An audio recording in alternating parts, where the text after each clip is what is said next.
আর আজকে চায়নাতে বান কিউমুন সাবেক বাংলাদেশের এই উপদেষ্টাকে জাতিসংঘের সাবেক মহাসচিব বান কিউমুন আজকে চায়নাতে গিয়ে বান কিউমুন দেখা করেছেন ডক্টর মোহাম্মদ ইউনূসের সাথে এবং দেখা করে বাংলাদেশের স্বৈরাচার শেখ হাসিনাকে কিভাবে আন্তর্জাতিক আদালতে নিয়ে বিচার করা যাবে সেই বিষয়ে পরামর্শ দিয়েছেন ডক্টর মোহাম্মদ ইউনূসকে।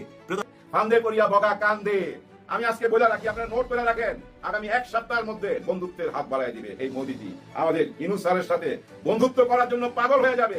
কিন্তু শেখ হাসিনা ভারতে এখন পর্যন্ত কি বিষয় থাকে, কেমনে থাকে, কোন আইনে থাকে, সেটা কিন্তু খুব ভারতের অপোজিশন লিডাররা এই প্রশ্ন কিন্তু করেছে যে কেমনে কি।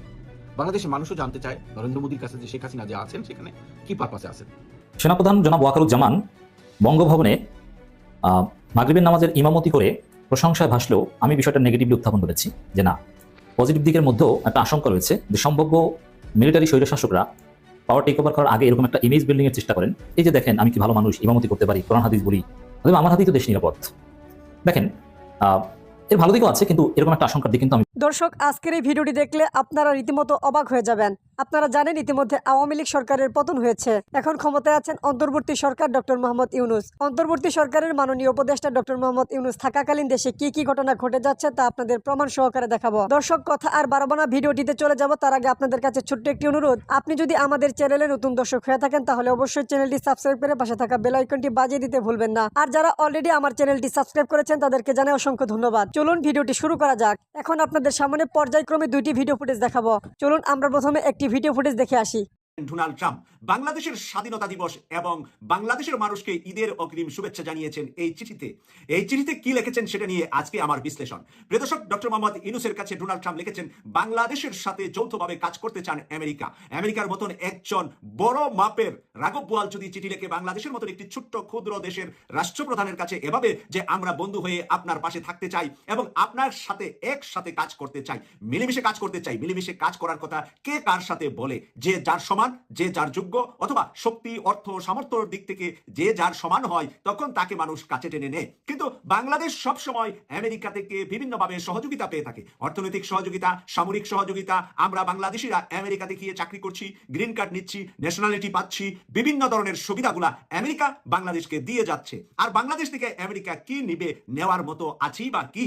প্রিয় দর্শক, এরই মাঝে ডোনাল্ড ট্রাম্পের মতন একজন মানুষ যে নাকি বিভিন্ন দেশকে বিভিন্নভাবে বিব্রত করে কথা বলছেন, আর সেই জায়গায় এত নমনীয়, এত ভদ্র, এত সহনশীল এবং এত অমায়িক আচরণ কেন বাংলাদেশের উপর করছেন? প্রিয় দর্শক, আপনারা ইতিমধ্যে দেখেছেন যে ভারতীয় নাগরিকদের হাত পা বেঁধে প্লেনে করে ভারত পাঠিয়ে দিয়েছে, কিন্তু এরই মাঝে একজন বাংলাদেশিকে উনি হাত পা বেঁধে বাংলাদেশে পাঠান নাই। এর মধ্যে যদি কেউ বাংলাদেশি গুরুতর মানে ওই দেশে থাকার মতন আইনের কোনো ধরনের সুবিধা নাই, তাদেরকে উনি চিঠি দিয়েছেন, আর সেই চিঠি অনুপাতে হয়তো 2-4 জন বাংলাদেশে ফেরত এসেছেন, কিন্তু তার নিজ উদ্যোগে নিজ টিকিট কেটে নিচে এসেছেন, কাউকে ধরে এয়ারপোর্টে এনে প্লেনে তুলে বাংলাদেশে ডোনাল্ড ট্রাম্পের সরকার একজন মানুষকেও পাঠান নাই।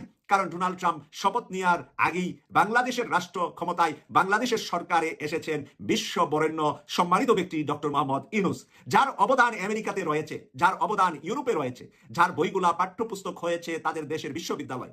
শুধু বিশ্ববিদ্যালয়ে পাঠ্যপুস্তক নয়, ডক্টর ইউনূসের সাবজেক্টের উপরে নতুন করে তারা সাবজেক্ট ফ্যাকাল্টি খুলেছে তাদের বিশ্ববিদ্যালয়গুলোতে, আর সেখানে নিয়োগ পেয়েছে বিশ্বের বিভিন্ন অর্থনীতিবিদ, অনেক শিক্ষক, আর সেখানে লেখাপড়া করছে আমেরিকা, ইউরোপের, অস্ট্রেলিয়া, নিউজিল্যান্ড, জাপান, এখন চায়নার ছেলেরা পড়াশোনা করবে ডক্টর মোহাম্মদ ইউনূসের লিখুনি সাবজেক্টের উপরে। প্রিয় দর্শক, সেই মানুষটাকে বিশ্ব দরবারে এখন সম্মানিত করছে এক এক করে। জাতিসংঘের মহাসচিব বাংলাদেশে এসে 4 দিন থেকে সম্মানিত করে গিয়েছেন। আর আজকে চায়নাতে বান কিউমুন সাবেক বাংলাদেশের এই উপদেষ্টাকে জাতিসংঘের সাবেক মহাসচিব বান কিউমুন আজকে চায়নাতে গিয়ে বান কিউমুন দেখা করেছেন ডক্টর মোহাম্মদ ইউনূসের সাথে এবং দেখা করে বাংলাদেশের স্বৈরাচার শেখ হাসিনাকে কিভাবে আন্তর্জাতিক আদালতে নিয়ে বিচার করা যাবে সেই বিষয়ে পরামর্শ দিয়েছেন ডক্টর মোহাম্মদ ইউনূসকে। প্রিয় দর্শক, খেলাটা কেমন জমেছে আর কেমন মেতে উঠেছে, আর ভারত থেকে নরেন্দ্র মোদী আর শেখ হাসিনা কিভাবে বিশ্ব থেকে কোণঠাসা হচ্ছে। গতকাল আমরা রিপোর্টটা পেলাম, আমেরিকার একটি সংস্থা দাবি করছে নরেন্দ্র মোদী এবং তার দল বিজেপি, ভারতীয় জনতা পার্টি ভারতের মানুষের যে সংখ্যালঘু যারা মুসলিম এবং অন্য ধর্মের যারা সংখ্যালঘু, সংখ্যায় যারা কম, তাদের উপরে কি নির্যাতন করছে। এবং রর মতন ভারতের এই গোয়েন্দা সংস্থাটি, যে গোয়েন্দা সংস্থাটি 15.5 বছর শেখ হাসিনার ঘাড়ে বসে বাংলাদেশের আলেম উলামা, বাংলাদেশের ইসলামপন্থী মানুষ, বাংলাদেশের ধর্মবিরু মানুষ, বাংলাদেশের নিরীহ স্কুল কলেজ মাদ্রাসা পড়ুয়া ছাত্র যারা নাকি নামাজ পড়ে 5 ওয়াক্ত, তাদেরকে টার্গেট করে করে কিভাবে নির্যাতন করেছে সেই হদিস আমেরিকার কাছে পৌঁছে গিয়েছে। সেই কারণে ভারতের রকে নিষিদ্ধ ঘোষিত সংস্থা হিসাবে তারা উত্থাপন করেছে। প্রিয় দর্শক, আমেরিকাতে গতকাল উত্থাপন হয়েছে ভারতের রকে নিষিদ্ধ করা। বাংলাদেশের র্যাবকে এভাবে নিষিদ্ধর কথা কিন্তু এখনো জাতিসংঘ বা আমেরিকা থেকে বলছে না, কিন্তু ভারতের রর উপরে রিপোর্ট চলে আসছে নিষিদ্ধের জন্য। প্রিয় দর্শক, এই নিষিদ্ধের বিষয়টা যদি বাস্তবায়ন হয়, ভারতের এই রকে যদি নিষিদ্ধ করে দেয়, তাহলে ভবিষ্যতে এই নিষিদ্ধ রকে নিয়ে ভারত কিভাবে আগাবে, তার গোয়েন্দা সংস্থা ভেঙ্গে চুরমার হয়ে যাবে, তার গোয়েন্দাগিরি পৃথিবীর কোথাও এলাও থাকবে না। এবং নিষিদ্ধ হওয়ার পরে যদি তার সংস্থার লোক কোথাও কোনো কার্যক্রমে পাওয়া যায়, তাহলে সেটা কোন আইনে নিষিদ্ধ সংগঠন, নিষিদ্ধ দল, নিষিদ্ধ গোষ্ঠী, নিষিদ্ধ হলে কি হয়, এটা বিশ্লেষণ আইনের বিষয়টা আপনাদের ভালো করে জানা আছে। প্রিয় দর্শক, সেই বিষয়ে যাচ্ছি না, যাচ্ছি হলো আজকে বাংলাদেশের মানুষকে ঈদের শুভেচ্ছা অগ্রিম জানিয়েছে আমেরিকার প্রেসিডেন্ট ডোনাল্ড ট্রাম্প। প্রিয় দর্শক, এর আগে ডোনাল্ড ট্রাম্পের আগে আর কেউ এত তাড়াতাড়ি ঈদের শুভেচ্ছা বাংলাদেশকে আর কোনো রাষ্ট্রপ্রধান জানিয়েছে বলে আমার জানা নাই। তাহলে সবার আগে আমেরিকার প্রেসিডেন্ট ডোনাল্ড ট্রাম্প কেন এত ইন্টারেস্টেড বাংলাদেশের উপরে? কারণ আমি কয়েকদিন আগে আপনাদেরকে বলেছিলাম যে বাংলাদেশের জাতিসংঘের মহাসচিব এসেছেন, বাংলাদেশে 4 দিন ছিলেন, উনি রোহিঙ্গাদের সাথে রোজা রেখে ইফতার করেছেন, বাংলাদেশের মানুষকে ভালোবেসে সাদা পাঞ্জাবি পরে সেখানে উপস্থিত হয়েছেন, মোনাজাতে অংশগ্রহণ করেছেন। এই কাজগুলা করার ভিতরে তাদের ভিতরে চেয়ে নমনীয়তা এবং ভালোবাসা বাংলাদেশের মানুষের উপর, আর এই রোহিঙ্গাদেরকে নিয়ে আরাকান মুসলিম রাষ্ট্র গঠন, এবং ওদিকে মণিপুর নিয়ে ভারতের ভিতরে খ্রিস্টান রাষ্ট্র গঠন, এবং বাংলাদেশের দক্ষিণ অঞ্চল আমাদের বঙ্গোপসাগর, সেই বঙ্গোপসাগরের মাঝখান থেকে, বঙ্গোপসাগর থেকে হবে পোর্ট। হ্যাঁ, ওই যে সংখ্যালঘু বইলা বুঝছেন, আমাদের দেশটাকে 2 ভাগ 3 ভাগ করে ফেলাইছে। যা ইচ্ছা তাই গত 50টা বছর যাবত দেখতেছি ভারত থেকে এখানে শুধু সংখ্যালঘুর উপর অত্যাচার হইতেছে। বুঝি না ভাই, আপনারা নিজেরাই আছেন যারা সংখ্যালঘু, আমি বলবো না, আমাদের ধর্মের যার যা ধর্ম তার ভাই। একটা দেশের সৌন্দর্য হলো সব ধর্মের মানুষকে নিয়ে বসবাস করা। এখানে হিন্দু ভাই বোন আছেন, খ্রিস্টান আছেন, বৌদ্ধিস্ট আছেন। আপনারা তো নিজেরাও জানেন আপনারা এই দেশে কিভাবে আছেন, আমাদের সঙ্গে আপনাদের সম্পর্কটা কি। পুরা ভাই বোনের সম্পর্ক, ভাই ভাই সম্পর্ক। আমি সারা জীবনে আজ পর্যন্ত বুঝছেন কাউকে হিন্দুকে বা খ্রিস্টানকে এই হিসাবে বিচার করতে পারলাম না। আমার কাছে তো সব মানুষই মনে হয়। কিন্তু ওই যে ভারতের রাজনীতি আমাদের এখানে চাপাইয়া দিছিল, শেখ হাসিনার ঘাড়ের উপরে চাপাইয়া দিছিল যে তুমিও বলো সংখ্যালঘু। ওই কথাগুলো বললেই চেয়ারে বসে থাকতে পারবা। আরেকটা কথা বলতে হবে, দাড়ি টুপি দেখলে জঙ্গি এই কথাটা বলতে হবে। মুসলমানদেরকে সহ্য হয় না, যার জন্য ওই যে তুলসী রেবাট আসার পর তাকে দিয়া একটা কথা বলাইছিল, কেমনে বলাইছিল জানি না, উনি কেন বলছিলেন জানি না, কিন্তু ওনার শিক্ষা হয়ে গেছে আমার মনে হয়। কারণ উনি যখন বললেন বাংলাদেশে জঙ্গিদের উত্থান হইতেছে, উগ্রবাদীদের উত্থান হইতেছে, আমাদের দেশের ইসলামিক উগ্রবাদীদের উত্থান, ঠিক তার 48 ঘন্টার মধ্যে আমেরিকার প্রেস সচিব বলে দিল যে না, বাংলাদেশ ঠিকঠাক আছে, বাংলাদেশের সব ধর্মের মানুষ সুখে শান্তিতে আছে, এবং ধন্যবাদ জানাইছে। এই যে এবার স্বাধীনতা দিবসও আমাদেরকে আমেরিকা থেকে শুভেচ্ছা বাণী জানাইছে, পুতিন সাহেবও শুভেচ্ছা বাণী জানাইছে, রাশিয়া থেকে, ভারত থেকেও জানাইছে। আস্তে আস্তে লাইনে আসতেছে, কেন জানেন? এই যে তুলসী গ্যাবার বইলা ভারত থেকে যখনই উড়াল দিয়া আমেরিকায় পৌঁছলো, তার মধ্যে কি বানিয়ে আসলো আবার? ওই তুলসী গ্যাবারই যা বলতেছে যে ভারত আর চীন এই দুজনে মিলা কেমিক্যাল সাপ্লাই দিতেছে। কাদেরকে? যারা ড্রাগস তৈরি করে, ড্রাগস বানাবার কেমিক্যাল ভারত থেকে সাপ্লাই হচ্ছে। পৃথিবীতে কিছু দেশ আছে ভাই, ড্রাগস ব্যবসার উপরেই তাদের দেশ চলে, ওদের কাছে কেমিক্যাল সাপ্লাই করতেছে ভারত। তুলসী গ্যাবারের অভিযোগ বুঝা নিয়েন ব্যাপারটা, চাপ কই থেকে আসছে। যাক, ওইখানে আমরা ওটা রাখি। তুলসী গ্যাবারের ব্যাপারটা কোনো বড় ব্যাপার না। সবচেয়ে বড় সাবজেক্ট কি জানেন? রকে নিষিদ্ধ করতে হবে। এটা ভাবা যায়, রকে নিষিদ্ধ করতে হবে, কারণ রড টোটাল কার্যকলাপ ভারতের সংখ্যালঘুদের উপর অত্যাচার, জুলুম। আমেরিকা থেকে বলতেছে ভাই, এর আগে কানাডা থেকে বলছে যে কানাডাতে একটা খুন হয়েছিল, সেই খুনের সাথে জড়িত, কানাডা থেকে বলছে। এবার আমেরিকা থেকে সরাসরি পুরো যুক্তরাজ্যের অভিযোগ যে ভারতের সংখ্যালঘুদের উপর জুলুম করে, মুসলমানদের উপর জুলুম করে। আপনারা তো দেখছেন ভাই, এর মধ্যে সম্রাট আওরঙ্গজেবের কবর ভাঙতে গেছে, ওইটা কবর ভেঙে ফেলবে, এই কবর এখানে থাকতে পারবে না। অথচ এই কবর 500 বছর আগের, এতদিন কেউ কোনো কথা বলে নাই। ভারতে কত সরকার আছে, কথা বলে নাই। ওই যে মোদিজির ওই একটাই ব্যবসা, একটাই চিন্তা, কিভাবে মুসলমানকে দমন করা যায়। হ্যাঁ, উনি তো হিন্দুবাদী রাজনীতি করেন, ওই মুসলমানদেরকে দমন করতে গিয়ে এখন ফান্দে পড়ে গেছে। ফান্দে পড়িয়া বগা কান্দে। আমি আজকে বলে রাখি, আপনারা নোট করে রাখেন, আগামী 1 সপ্তাহের মধ্যে বন্ধুত্বের হাত বাড়ায় দিবে এই মোদিজি। আমাদের ইউনূস স্যারের সাথে বন্ধুত্ব করার জন্য পাগল হয়ে যাবে। এই মোদিজি বলতে বাধ্য, অলরেডি বলতে শুরু করছে, কিন্তু বলতে শুরু করছে চীনে যাওয়ার আগে বুঝছেন, এটা ঠেকাইবার জন্য যেসব কার্যকলাপ করছে ভারত থেকে, হ্যাঁ, যাতে ভারতে র জড়িত থাকতে পারে ভাই, কারণ র প্রতি এখন সারা বিশ্বেরই নজর। কারণ যুক্তরাজ্য বলছে যে এই র সংখ্যালঘুদের উপরে জুলুম করে এবং বিভিন্ন দেশের খুন খারাপির সাথে তারা জড়িত। আমাদের দেশের খুন খারাপির সাথে র জড়িত এরকম অভিযোগ তো আমরা শুনে আসতেছি ভাই বছরের পর বছর। কোনো প্রতিকার আছে? কোনো প্রতিকার নাই। কেন নাই? ওই যে তাদেরই সরকার এখানে ছিল। হ্যাঁ, আপনার মাথায় রেখেন, কিন্তু আগের সরকার তাদের সরকার, হ্যাঁ তাদের সরকার। আর ওই যে মোদিজি বলতো আগলি বার ট্রাম্প সরকার, ওনার বন্ধু দিছে তো একেবারে পাইন মেরে দিছে। ট্রাম্পকে চিনেন আপনি? ঘোড়ার ডিম চিনেন? মোদিজি আপনার সঙ্গে কেন বন্ধুত্ব করতে যাবে ট্রাম্পজি? বুঝেন না কেন? ট্রাম্পজি চালায় কে? মাথায় রাখেন এলেন মাস্ককে আমাদের ইউনূস স্যারের ধৈর্য নেন স্টুডেন্ট, বন্ধু না স্টুডেন্ট। হ্যাঁ, বন্ধুও ধরতে পারেন, সব বয়সী বন্ধুত্ব হয়। ট্রাম্পজি আপনার কথায় নাচবেন না, ট্রাম্পজি নাচবে এলেন মাস্কের কথায়। নাইলে আপনার বিরুদ্ধে কেন এত অভিযোগ? আপনারা কেন মুসলমানদের উপরে জুলুম করেন? এটা তো আমরা আগে বললে কেউ বিশ্বাস করতো না। এখন কিন্তু যুক্তরাজ্য থেকে অভিযোগ যে আপনারা ভারতের সংখ্যালঘুর উপরে জুলুম করতেছেন। আর সংখ্যালঘু বলতে আপনারা মুসলমানের উপরে জুলুম করতেছেন, বৌদ্ধদের উপরে জুলুম করতেছেন, খ্রিস্টানদের উপরে জুলুম করতেছেন, শিখদের উপরে জুলুম করতেছেন। কানাডাতে একজন শিখকে আপনারা হত্যা করছেন, এই অভিযোগ তো কানাডা থেকে করছে, আমরা করতেছি না। তার মানে কি? কোথায় গিয়ে ঠেকছেন? বুঝতে পারছেন কেন এটা হয়েছে? ভারতবাসী আপনারা একটু মাথায় নিয়েন। এই কুফাটা কবে থেকে লাগছে? 5ই আগস্ট বিকাল থেকে এই কুফাটা লাগছে আপনাদের। কারণ কি জানেন? আমরা যে জিনিসটা আপনাদের কাছে রপ্তানি করছি ওটা টোটালটাই একটা কুফা, একটা অভিশাপ রপ্তানি করছি তো আপনাদের কাছে।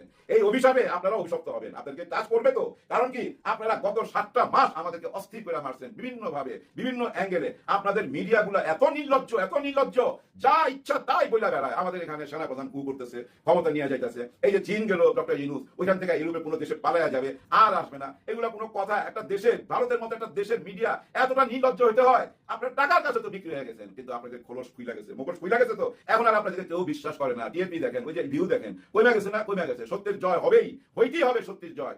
আপনারা এমন একজনকে আশ্রয় দিচ্ছেন যে জাতিসংঘের খাতার মধ্যে লাল খাতায় দাগি আসামি, ওই যে নিশ্চয় দাগি আসতেছে না, ওরকম দাগি কালপিট ক্রিমিনাল, তাকে আশ্রয় দিচ্ছেন। মোদিজি নিশ্চয়ই এখন বুঝতে পারতেছে যে আমি কার সাথে খেলতে নামছিলাম মাঠে। হায় হায় হায়, নাটাই সুতায় রাখতেন দিল্লিতে আর ঘুড়ি উড়াইতেন বাংলার আকাশে। শেখ হাসিনা নামের ঘুড়ি, এই ঘুড়ি উড়াইয়া খুব মজা লুটছেন। কড়ায় গন্ডায় সুদে হিসাব দিতে হবে। এই যে আপনারা অনেকে বলেন না ইউনূস স্যার সুদখোর, ওই সুদ আদায় করবে এবার আপনাদের কাছ থেকে। সুদে কড়ায় গন্ডায় বই হিসাব নিবে, বই হিসাব ভারত থেকে নিবে। এটা মনে রাখেন। চীন থেকে আসতে দেন। পুরা মুখ শুকায় গেছে তো, কলিজা শুকায় গেছে। ওদিকে দেখেন যুক্তরাজ্য থেকে রর উপরে এত বড় অভিযোগ, এদিকে চীনে গেছে আমাদের স্যার। কি অবস্থা ওদের ভাইবা নেন। প্রতিদিন বুঝছেন 10 লিটার পানি খাইতে হইতেছে, 10 লিটার পানি ভারতের নেতাদের। কারণ ওনারা বুঝা ফেলাইছে, ভুল জায়গায় হাত দিয়ে দিছে। ডক্টর ইউনূসকে নিয়ে কান চুলকাইছেন না? কান চুলকাইলে কি হয় জানেন না? সাপের কান চুলকাইলে ওইটাই খাইবেন। এখন কোনো উপায় নাই, বাজার কোনো উপায় নাই। কারণ উনি বলছিল কিন্তু আপনাদেরকে 7 মাস আগে আমাদেরকে শান্তিতে থাকতে দেন, আমরা একটা স্বাধীন দেশ। কিন্তু আপনারা গত 7 মাস আমাদেরকে স্বাধীন থাকতে দেন নাই, শান্তিতে থাকতে দেন নাই। এবার অশান্তির পালা শুরু ভারতের দিকে সবাই তাকায় থাকে। ভারতের মিডিয়া তোমরা মুখ খুলতে থাকো, খেলা কিন্তু মাত্র শুরু। হ্যাঁ, খেলা মাত্র শুরু। সবাই বুকে সাহস রাখবেন ভাই, বুকে সাহস রাখবেন। যতদিন ইউনূস স্যার আছে ততদিন কোনো চিন্তা নাই। ভিডিওটা শেষ করার আগে একটা কথা বলে শেষ করি। এই যে আমাদের জনাব ওয়াকার সাহেব নামাজ পড়াইছেন, ইমামতি করছেন বঙ্গভবনে। ইফতার পার্টির পর নামাজের সময় হয়েছে, মাগরিবের নামাজ, উনি নামাজ পড়াইছেন। এটা নিয়ে ভাই অনেকে অনেক রকম কথা বলতেছে, এটা লোক দেখানো, এতদিন তো দেখি নাই, উনি কেন ইমামতি করলেন? ভাই আপনারা আসলে ভুয়া, মানুষ সম্বন্ধে কিছু জানেন না। আমি তথ্য নিছি ভাই, ব্যক্তিগতভাবে আমি তথ্য নিছি। ওনার ক্লাসমেট যারা ছিল, উনি যখন মিলিটারির ছাত্র ছিল, ওই টাইমে মাঘ মাসের শীত বুঝছেন, যখন রাতে 10টা 11টা রুমে ফিরতো, গা ভিজা, কাদা মাটি মাখা, কারণ ট্রেনিং অবস্থা, কঠিন ট্রেনিং তো বুঝছেন না। আয়সা সবাই গোসল করে যার যার মতো খেয়ে দিয়ে শুয়ে করতো। ওয়াকার সাহেব কিন্তু গা গোসল ধুইয়া ওনার কাজায় নামাজ গুলা সহকারে রাত্রে এশার নামাজ পড়া খাওয়া দাওয়া করে ঘুমাইতেন। ওনার রুমমেটরা বলছে, ওনাদের স্ট্যাটাস আমি নিজের চোখে দেখছি ভাই, আপনি নিজের চোখে দেখছি। কাউকে বুঝছেন এভাবে সন্দেহ করা উচিত না, এভাবে খারাপ ভাবা উচিত না। উনি আল্লাহর পথে অনেক আগে থেকেই আছে, আর আল্লাহর পথে আসে বলেই তো আল্লাহ ওনার মধ্যে রহম দিছে। উনি শেখ হাসিনার আত্মীয় হয়েও তো এই যে ছাত্র জনতার সাথে মিশা গেছিল। উনি যদি ওদিন আমাদেরকে সহযোগিতা না করতো কি হইতে পারতো আপনারা বুঝে জানেন। এখনো উনি আমাদের সঙ্গেই আছে। ভারতের গুজব মিডিয়া আমাদের কান বানি করছে, যার জন্য আমরা ওনাকে সন্দেহের চোখে দেখছি। সন্দেহ বড় খারাপ জিনিস ভাই, এটা ভারতবাসী করছে। তোরা এবার বুঝবি। এই যে ইউনূস স্যার 4 দিনের মধ্যে ফেরত আসবেন, আশা করি দেখবেন ভারত বন্ধুত্বের হাত বাড়ায় দিতেছে। এখন কি হাতটা ধরবে ইউনূস স্যার? অবশ্যই ধরবে, ওনার নীতিতে উনি ধরবে। উনি কিন্তু ভারতের সঙ্গে চীনে যাওয়ার আগেই কথা বলতে চাইছিল, উনি প্রস্তাব পাঠাইছিল যে আমি বসতে চাই মোদিজির সঙ্গে। ওইখান থেকে না করা হয়েছে। কারণ কি জানেন? মোদিজির সঙ্গে যদি ইউনূস স্যার বসে, গাল ফুলা টমাটো হয়ে যাবে তো শেখ হাসিনা। রাগ করতো না মোদির উপরে, ভীষণ রাগ করতো। ওই জন্য মোদিজি বসে নাই, দেশের স্বার্থ দেখে নাই, দেখতে গেছিল আওয়ামী লীগের এবং শেখ হাসিনার স্বার্থ। কিন্তু মোদিজি কিন্তু এখন বসবে। শেখ হাসিনা আপনি দেখেন, মোদিজি কিন্তু আমাদের ইউনূস স্যারের সাথে বসবে। ওই ইউনূস স্যার যাকে আপনি পদ্মা সেতু থেকে টুস করে ফালাই দিবেন, আবার উঠাইবেন, আবার ফালাইবেন, আবার উঠাইবেন। আপনারা কিন্তু ফালাইবো না, উঠাইবো না, কিচ্ছু করবে না। আপনার নামে একটা ওয়ারেন্ট বাই হবে এবং আন্তর্জাতিক আদালতে আপনার বিচার হবে। সেদিন বেশি দূরে না, কোরবানি ঈদের আগেই আমরা এটা দেখতে পাবো। কোরবানি ঈদের আগে আপনি একজন আসামি কোথায় পালায় বেড়াবেন? ইউনূস স্যার যাওয়ার আগে বইলা গেছে বাংলার মাটিতেই বিচার হবে শেখ হাসিনার।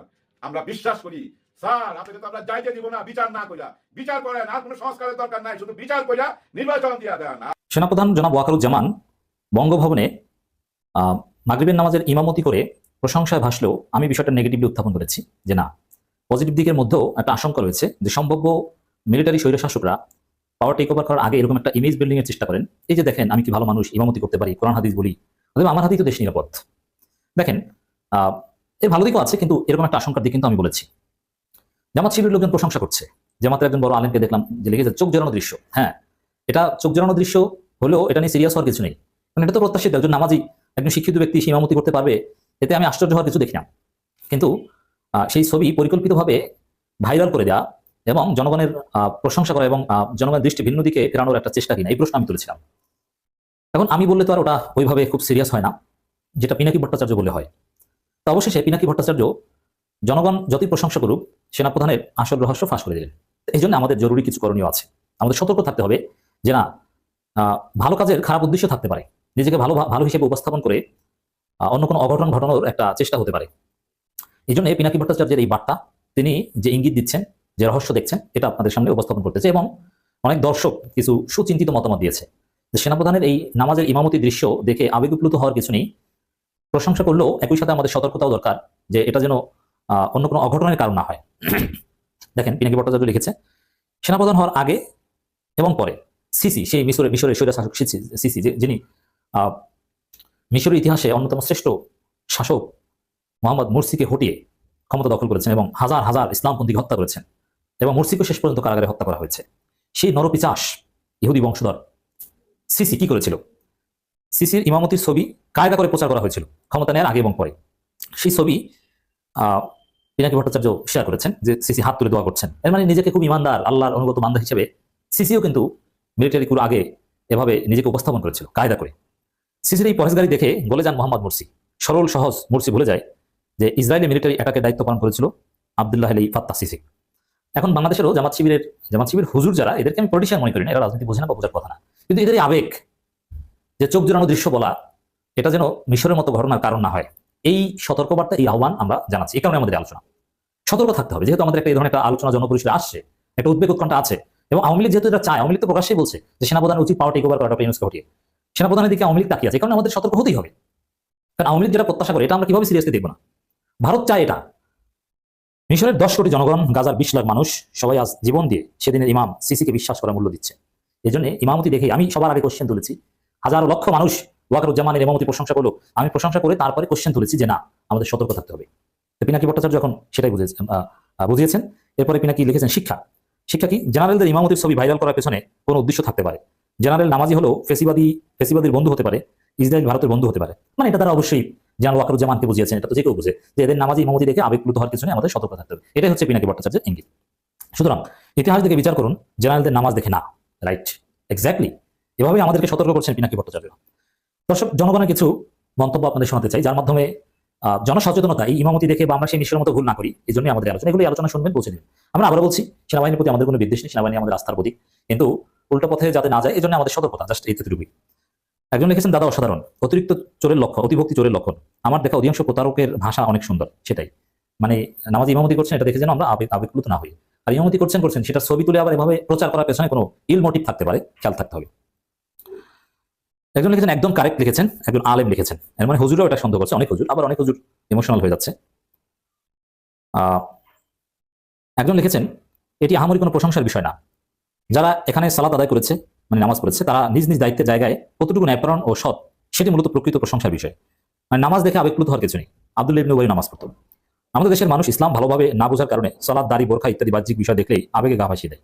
সালাত তো প্রত্যেক মুসলমানের উপর ফরজ, এটি অতিরিক্ত কোনো কাজ নয়, বরং এটি সকলের জন্য কমন এবং অবশ্যই করতে হবে। প্রশংসা তখনই করবেন যখন দেখবেন তার দায়িত্বের জায়গায় সে সৎ ও ন্যায়পরায়ণ। গোলামীর স্বভাব ছেড়ে নেতা হওয়া শিখতে হবে। এক্স্যাক্টলি, মানে এটাই হচ্ছে মূল কথা। এই সেনাপ্রধানের নামাজের ইমামতির পর আমাদের দৃষ্টিভঙ্গিতে কি হওয়া উচিত, এই তালহা খালেদ নামের এক দর্শকের মন্তব্য থেকে বিষয়টা আমরা স্পষ্ট হতে পারি বা আমরা সঠিক দৃষ্টিভঙ্গি রাখতে পারি। অতএব সেনাপ্রধান মুসলিম পরিবারের সদস্য তিনি নামাজ পড়বেন, এটা তো স্বাভাবিক, এবং ইমামতি করতে পারবেন, এটা একদম স্বাভাবিক। একদম শিক্ষিত মানুষ এবং মিলিটারি ট্রেনিং এর মধ্যে এই ধর্মীয় ট্রেনিং দেওয়া হয়। একজন লিখেছেন, ট্রু, আগে তো নামাজের ছবি দেখি নাই, যখনই দেখবো অনলাইনে পোলাপান ধরে দিচ্ছে তখনই নামাজের ছবি ভাইরাল করে দিল। জানে এই জাতির সেন্টিমেন্ট টুকা দিয়ে যে কোনো কিছুই ভুলিয়ে দেওয়া যায়। বুঝতে পারছেন যে কোন সময় সেনাপ্রধানের নামাজের এই ছবিটা সামনে আনা, যখন সেনাপ্রধানকে জনগণ সন্দেহ করছে, অতএব এখানে ইল মোটিভ থাকতেই পারে। একজন লিখেছেন, দর্শক, সম্পূর্ণ ভিডিওটি দেখলেন, আশা করি বিষয়টি বুঝতে পেরেছেন। এই নিয়ে আপনার গুরুত্বপূর্ণ মন্তব্যটি অবশ্যই কমেন্ট বক্সে জানিয়ে দিবেন।